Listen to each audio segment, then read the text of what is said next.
wait till we um okay, I'm gonna see what happens when I go full screen. I think I'm gonna hang on. I don't want to do that. I'm gonna stay in the other mode. Sorry, I'm already off time. Okay, I'm going to stay in this mode.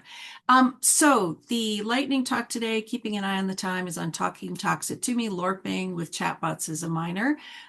This is actually a second research project underway right now, and this is very specifically with a group of 5 undergraduate students at the University of Toronto. It's part of a program called the Jackman Humanities Scholar in Residence program. So last year, what we did, we had a team of 5, and what I was interested in researching was actually interactions and output from chatbots, particularly OpenAI, but we also researched others as well in the context of harms for minors. And so the research team, we sort of basically set up a closed, sort of clean digital environment, five flip phones, 5 tablets, 5 new accounts. We started all the accounts with birthdays that were slightly under the age gate of 13. And we, sort of everyone, my team members created their own, sort of personae as 12, 13-year-olds. Everyone turned 13 on the same day. And so what we did was we did some pre-testing in terms of whether there were access blocks if you said you were under 13, and then how effective the guardrails were when you were signaling that, sort of inferring that you were a minor under the age gate.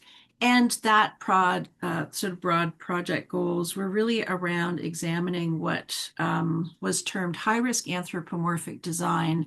And I'm just going to go back up to a slide here. This was really specifically from the lawsuit Garcia versus Character AI Technologies and Google Inc. For the wrongful death of Sewell Setzer, who was 14 at the time, and Character AI was functioning as a suicide coach. So this was the context for this. This year, what we're doing is we're, again, kind of similar broad project goals. There's been a huge amount of evolution shift lawsuits over the last year. So again, we're thinking very sort of focused on high-risk anthropomorphic design, but even narrower in the context of testing OpenAI, Gemini, and we'll see how far we get. We can take on a third as homework helpers. Because this has now been recognized in the context of a lawsuit that also in the US and California, Rain versus OpenAI Inc. Here again, the lawsuit brought forward product liability concerns in the context of the wrongful death of the user Adam Rain. So for our project, with both of these, what we've done are environmental scans in terms of age gates, terms of service use. I have to give all of my team this year as well, like huge kudos, as well as a lot of cake. And sort of like just sort of supplements, because they are literally mapping the terms of use, terms of service in both OpenAI and Snapchat and Meta. And believe me, OpenAI and Meta are labyrinthian. One of the team has now sort of termed this maze running, which I think it effectively is. So again, we're kind of identifying what the supposed guardrails are in place, but then we're also going to test these specifically as to homework help. And we're doing this really specifically to address a distinction between AI chatbots as tools, which can assist with solving problems, assist with research, versus AI, which shifts into social AI, which will generate output, which is providing cues as to social engagement, emotion, consciousness, embodiment, and the simulation or performance of the human. And that's where the term LORPing comes in. Live online role playing is a variation of LARPing, because what was really, kind of really disturbing in terms of reading the Garcia versus character AI lawsuit was that the interactions with the AI were literally like playing in fan fiction, having a live fan fiction unrolling that you could actually interact with. So again, we're doing similar things. A team of 5 working with a closed digital ecosystem. They're all creating their personae. And what we're going to do is kind of run through a really specific model of testing, which is asking for homework help and sort of treating it in a very neutral way, and then tracking where the social AI cues are sort of emerging in the output. And we're going to run this through. They're doing this yesterday. We're going to pick it up tomorrow. We're all in a conference today on social AI.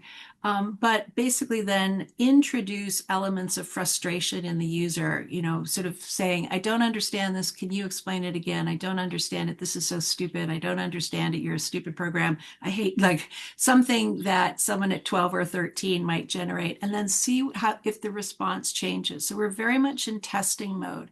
And I flag this, I'll sort of wrap this up in 1 minute. I flag this because some of the platforms that are still in use are still absolutely not recognizing when users are saying directly that they're minors. And I would sort of bring this contextually, sort of relate this to Microsoft AI. Mustafa Suleyman is now the CEO of Microsoft AI. The first emotionally intelligent AI, Pi AI, was launched by Mustafa Suleyman in May 2nd, 2023. The sort of basically corporate movement. He's now back with he's now back with Google, and he is the CEO of Microsoft. Sorry, he's back with Microsoft, CEO of Microsoft AI. But this is an example from May 2023. You don't know that the age gate is actually 18 until you read the terms. Nobody reads the terms. There's no age gate on the pop-up. When you are invited to sign in, you're actually also invited to sign in with your phone number, which I'm pretty sure is a violation of COPPA in the US if you're a minor. And we ran tests on this yesterday, and exactly the same stuff, the same failure to recognize. So this is actually pointing this out. This is the first socially intelligent AI created by the person who's now helming Microsoft AI, and it's still functioning in exactly this way.